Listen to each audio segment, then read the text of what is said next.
It's my first day back working selling tie-dye. I've been shut down for almost 2 weeks. It's good to be back just after the lockdown, the shutdown, and everything. It's interesting how things go with the way people react to things. And I know at the beginning of this year in 2020, when this all first took place, you have the kind of people that they hear something on the news, and then immediately the guy goes to the store and he just buys a bunch of toilet paper. And then he stocks it in his own house. And then when everyone else goes to the store, there's none left for anyone else. And whatever could happen in life, in the world, certain events, things that we're told, you got to understand like the sense of community still. See, and this is very dangerous when it comes to the way psychology is in human nature.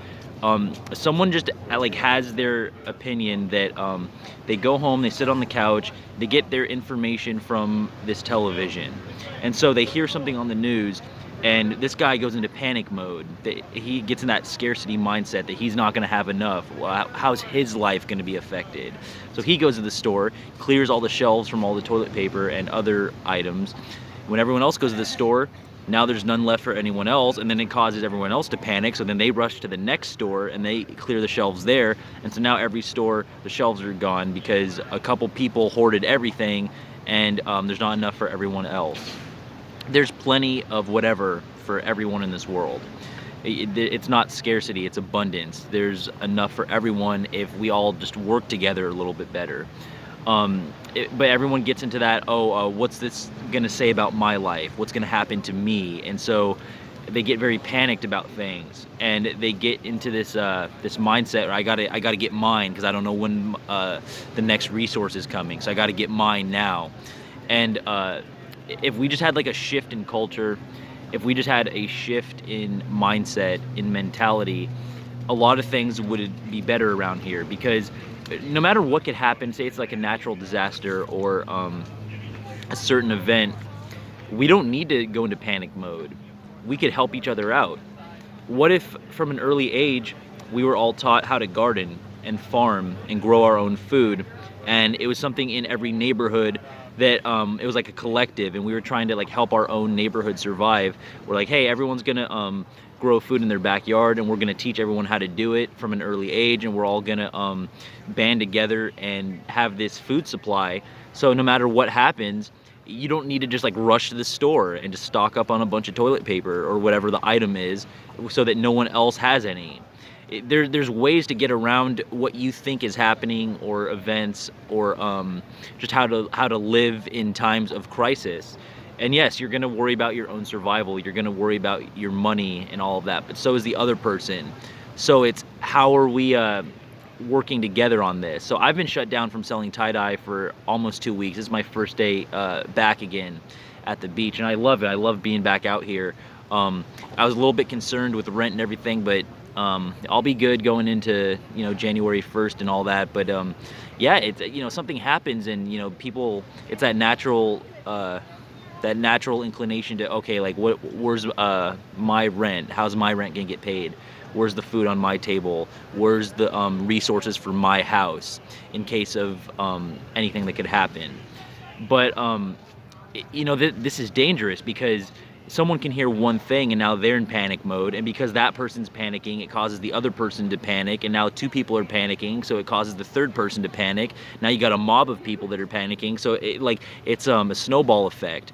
Anything that we do in the world that's subjectively good or subjectively bad, any word or action, it has a snowball effect to that. So just with the way things are in the year, and people being out of work and the stress on a lot of people's lives with money and health, just do your part to whenever you can help someone, help them, even if it's in a small way.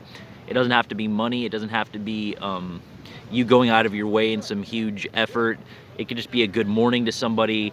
It could just be you not taking anything from them. Like, just don't make someone's life harder, right? Like, don't make it harder than it needs to be, kind of thing.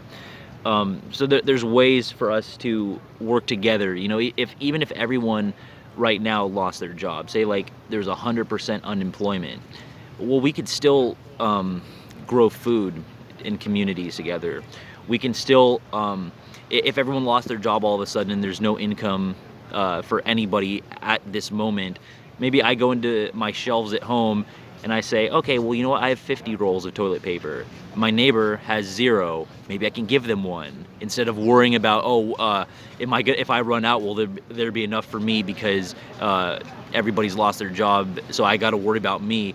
That mentality, because if everyone's doing that, then we have problems. We got a lot of things that could happen, and in human history we see it, whether it's violence or war, misunderstandings, just because of selfishness and greed and just lack of understanding. So there's a lot of things we can all do on the individual level to make everybody's life a little bit better.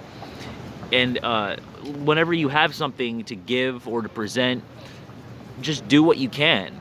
Whether it's insight or money or knowledge, energy, whatever you can do that might help somebody else, then it's a good thing to do, because we got to keep moving on, right? So even in the example I just used with if every single person lost their job and there was no economy like today, so what would he do? Just sit down and die?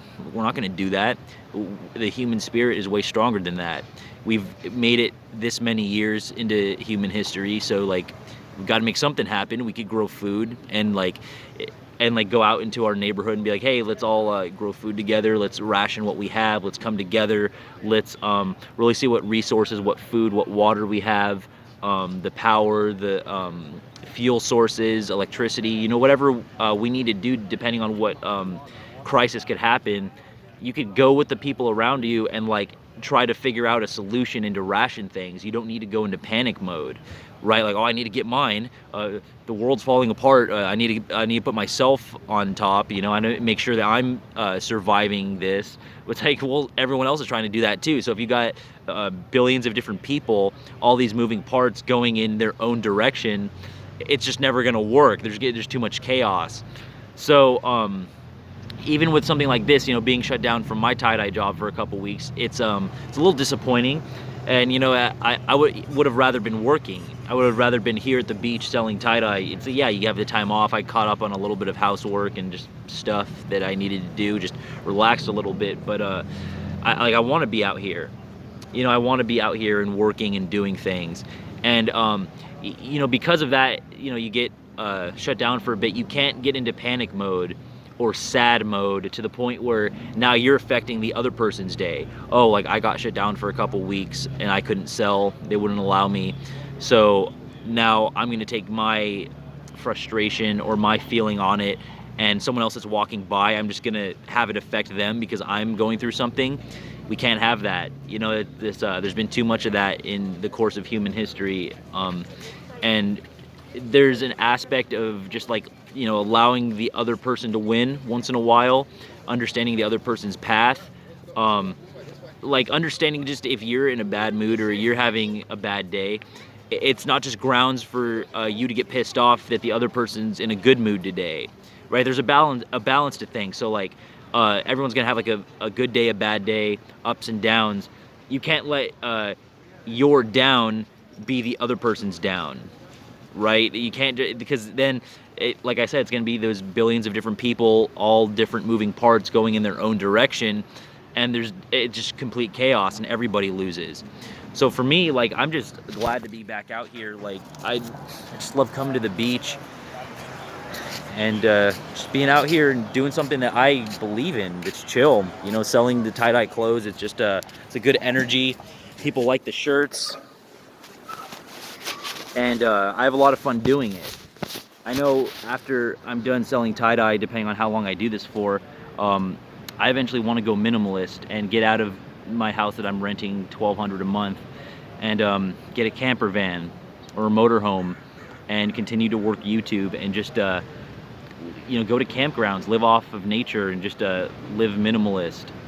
And that's my eventual goal that I want to do with this, especially as YouTube grows and now that I'm monetized.